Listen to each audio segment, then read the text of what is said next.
I really hope I don't get in trouble by going to this next spot. And if something happens, I'm probably going to be on my own. But I think I'm going to risk it, because it's time to make the cut. The Fisch Cut.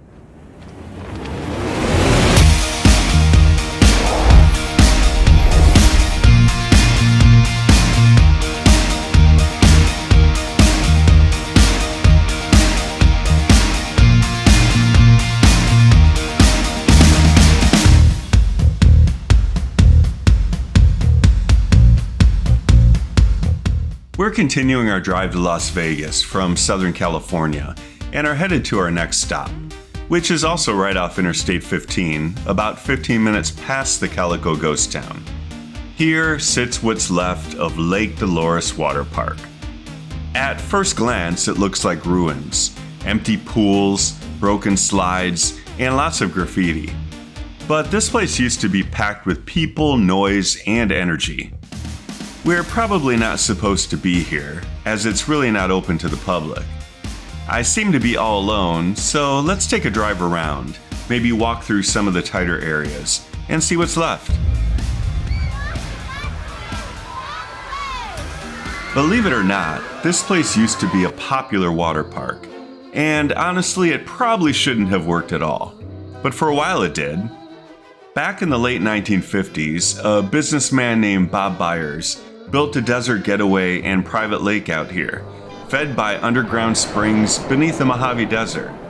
Yes, a real functioning lake in the middle of the desert. He named it after his wife, Dolores. At first, it wasn't a water park. It was a campground, a stop for travelers, a place where people could pull off the highway and find water in the middle of nowhere. It became popular with travelers, off-road riders, and families. But over time, it grew. By the 1970s, Lake Dolores had transformed into one of the earliest water parks in the country.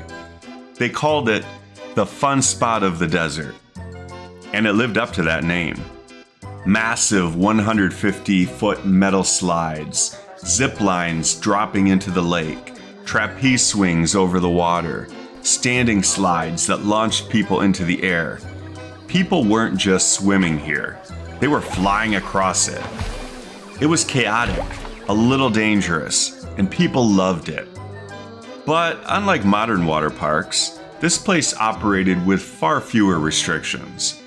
Lake Dolores built a reputation not just for being fun, but for being unpredictable. Safety standards were inconsistent. Lifeguard coverage was limited, and many of the attractions relied more on freedom than structure.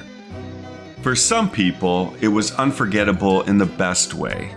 For others, it came with real consequences. Over the years, there were multiple reports of injuries, some serious enough to result in lawsuits. The park changed ownership several times, and each attempt to resuscitate it struggled with the same issues. In the late 1980s, things started to completely fall apart. Attendance was declining, the attractions were aged and outdated, and safety continued to be a major concern. All of this, along with reduced revenue, led to the inevitable closing of the park. In the 1990s, new investors tried to revive the park with new modern fiberglass slides, big attractions like raft rides, and a new 1950s rock and roll theme.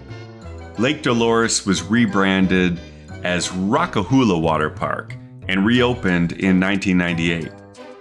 Unfortunately, due to all of these improvements, the park quickly went into millions of dollars in debt. And then there was the accident. The story takes place in 1999 and involves an off-duty employee who allegedly turned on the doo-wop super drop water slide after hours and thought it had adequately filled with water. Unfortunately, the water had not sufficiently pooled at the bottom, and the employee was unable to stop his descent when he went down the slide. He allegedly raised his head to see and hit the dam at the end of the slide. The employee flew into the air and landed on his back on the concrete. The incident left the employee a paraplegic, and he was awarded $4.4 million for damages after a lawsuit alleging negligence on the part of the park's operators. The operators previously filed for bankruptcy, and the park now faced an uncertain future. Whether every detail of this story is true or not, it reflects something important. This was a place where the line between fun and risk was often blurred. Visitors often said that some slides were extremely steep and poorly regulated. It was easy for riders to lose control and hit the water at awkward angles, resulting in hard landings, cuts, and bruises. Complaints, injuries, and lawsuits weren't just bad luck. They exposed larger issues related to an already unstable park, inadequate safety and maintenance procedures, and perhaps even a relaunch that was just too ambitious. There was one last attempt to revive Lake Dolores Water Park in the early 2000s. Another reopening, another name. But it didn't last. Plagued by the same problems, the park closed again in 2004, and now it was over for good. But like any situation, what people took from their time at this water park depended on how they experienced it and what they chose to learn from it.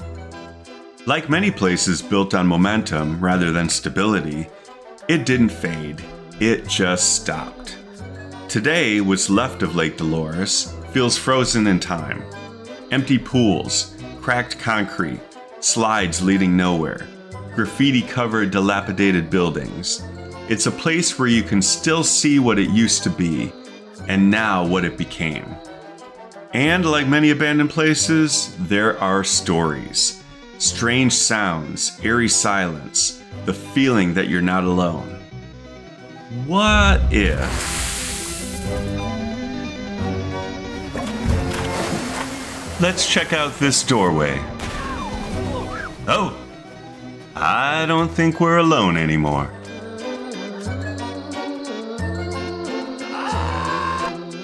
Now, whether that's imagination or something else, places like this have a way of holding on to something. Walking through its remnants, you can still kind of picture it at a different time. The water, the people, the movement and energy. Lake Dolores is more than an abandoned water park, in a confusing location with no water and decaying structures. Now it's a graffiti-covered ghost park, often used for skateboarding and filming, a surreal and spooky mix of nostalgia, decay, and art. Just think about it.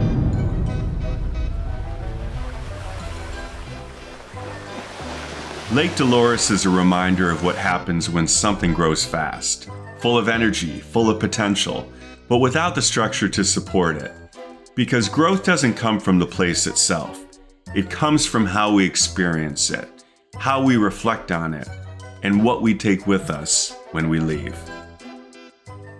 Now, since we're close, we're going to make a bonus stop. Just down a long dirt road about several miles from the remnants of Lake Dolores, a place once filled with chaos and energy, is something completely different. St. Anthony's Monastery. A quiet, almost hidden place in the Mojave Desert, but built for the opposite purpose. This is a Christian monastery, established in the late 1990s, but inspired by a much older tradition that goes back over 1,700 years. It's named after St. Anthony the Great, a 3rd century monk from Egypt who left society behind to live alone in the desert, in search of clarity and purpose. Today, the monastery is run by Coptic Orthodox monks, part of one of the oldest Christian traditions in the world. Their daily life is structured around prayer, discipline, and silence, intentionally removing distractions to focus inward. And unlike most places, this isn't just something you look at. It's something you can actually experience. Visitors are allowed on the grounds, and in many cases, can even attend services. But it's not like going to a typical church. You're stepping into someone else's way of life, one built on stillness, routine, and reflection. And standing here, it's hard not to notice the contrast. Two places in the same desert, built on completely different ideas. One built on energy, freedom, and chaos, the other built on structure, discipline, and meaning. And maybe that's the point. Because growth doesn't always come from doing more. Sometimes it comes from stepping back, being still, and paying attention to what's already there. This is the Fisch Cut, where curiosity meets experience, and we find meaning between the lines.